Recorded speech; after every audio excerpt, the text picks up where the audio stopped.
भगवान परशुरामांचा जन्मोत्सव एक आधी स्पष्ट करतो की बऱ्याचदा जयंती म्हणून त्याचा उल्लेख केला जातो, पण भगवान परशुराम हे सप्तचिरंजीवींपैकी एक आहेत आणि चिरंजीवींची जयंती किंवा पुण्यतिथी नसते, त्यांना जन्मोत्सव म्हणतो आपण.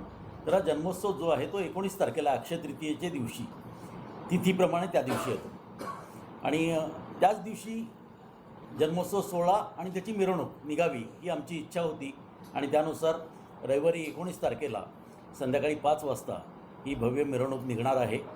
केली शाळेपासून निघेल. मिरवणुकीचा मार्ग वगैरे आमचे सहकारी काकासाहेब कुलकर्णी आपल्याला सांगतील. पण मिरवणुकीचं एक आकर्षण असं आहे की आपण एक भव्य चित्ररथ करतो आहे. त्यामध्ये भगवान परशुरामांचे सगळे अवतार त्यामध्ये असतील आणि दुसरी एक कल्पना अशी आहे की सोलापूर शहरामध्ये समाज बांधवांपैकी ज्यांनी भरीव काम केलं आहे पूर्वीच्या काळात, तर अशा लोकांचे फोटो तिथं त्या चित्ररथावर प्रदर्शित करण्याचा आमचा मानस आहे आणि त्याचीही तयारी झालेली आहे. दुसरं म्हणजे लेझिम पथक जे आहे ते साधारणतः 500 युवक आणि युवती सध्या गेल्या 12 दिवसापासून लेझिमची प्रॅक्टिस ही चांगली सुरू आहे आणि विशेष म्हणजे ही सगळी तरुण मुलं आहेत आणि स्वेच्छेनं आलेली आहेत आणि या सर्व मुलांना आम्ही आमच्या समितीतर्फे ड्रेस पण दिलेला आहे. त्यामुळं एका युनिफॉर्ममध्ये या 500 तरुणींचा जो लेझिमचा खेळ असेल तो या शोभायात्रेचं मुख्य आकर्षण असणार आहे आणि 19 तारखेला संध्याकाळी सुरू होईल 5ला आणि त्यानंतर तो मार्ग ठरून त्याप्रमाणे नंतर बाकीचे विधी होतील. त्याबाबत काकासाहेब कुलकर्णी आपल्याला माहिती देतील.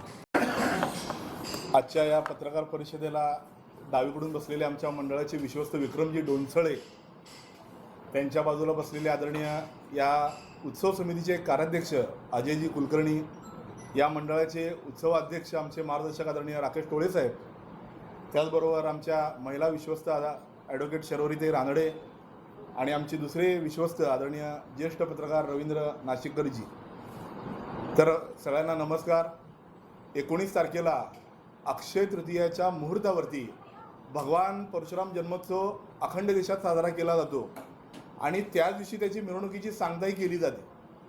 त्याच धर्तीवरती सोलापूरमध्ये सुद्धा आम्ही 19 तारखेच्या मुहूर्तावरतीच, अक्षय तृतीयेच्या मुहूर्तावरतीच आम्ही भगवान परशुराम जन्मोत्सव साजरा करणार आहोत. केली शाळेच्या मैदानावरती त्या ठिकाणी 11 वेदशास्त्री संपन्न गुरुजींच्या मंत्रोच्चाराने त्या ठिकाणी भगवान परशुरामांची स्थापना होईल आणि त्याच्यानंतर आमचे मिरवणूक निघेल. मिरवणुकीचा मार्ग असेल केली शाळा, भारती विद्यापीठ, चैतन्य मार्केट आणि चैतन्य मार्केटवर पुन्हा यू टर्न असेल आणि पुन्हा भारती विद्यापीठ, गोविंदश्री मंगल कार्यालय आणि केली शाळा असा हा शोभायात्रेचा मार्ग असेल. या शोभायात्रेमध्ये आदरणीय टोळेसाहेब सांगितल्याप्रमाणे ज्या समाजातील वरिष्ठांनी, दिग्गजांनी, ज्येष्ठांनी समाजासाठी भरीव असं योगदान दिलेलं आहे त्यांचा सन्मान व्हावा अशी सगळ्या समाज बांधवांची एक अपेक्षा होती आणि त्या दृष्टिकोनातनं प्रायोगिक म्हणून पहिल्यांदा म्हणून आम्ही 5 ज्येष्ठांचा आम्ही गौरव करण्याचा मानस आम्ही यावेळेला ठेवलेला आहे. तर त्या 5 लोकांचं फोटो असेल आणि त्यांच्या कारकिर्दीविषयी त्या ठिकाणी लिहिलेलं असेल. नंबर 2 विष्णूच्या दशावताराचं चित्ररथ त्या ठिकाणी तो सुद्धा असेल आणि त्याचीसुद्धा त्या ठिकाणी माहिती त्या शोभायात्रेमध्ये असेल. हे याचं खास आकर्षण असेल.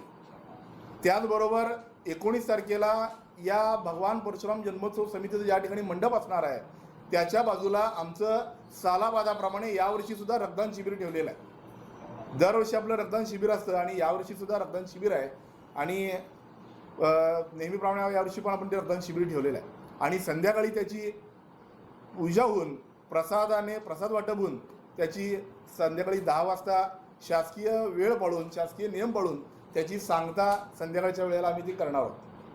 तरी आपल्या सगळ्यांना विनंती आहे, त्याशी शहरात मिरवणूक आहेत, आमच्या या मंडळाला आपण प्रसिद्धी देण्याकरता त्या ठिकाणी आपण सगळ्यांनी यावं अशी भगवान परशुराम जन्मोत्सव समिती धुळे सोलापूरच्या वतीनं आपण सगळ्यांना विनंती करतो आणि आपल्या चॅनलच्या माध्यमातून सोलापूर शहर आणि जिल्ह्यातील समाज बांधवांना विनंती करतो की बहुसंख्येनं आपण त्या ठिकाणी उपस्थिती राहून भगवान परशुराम महाराजांचा आशीर्वाद घ्यावा.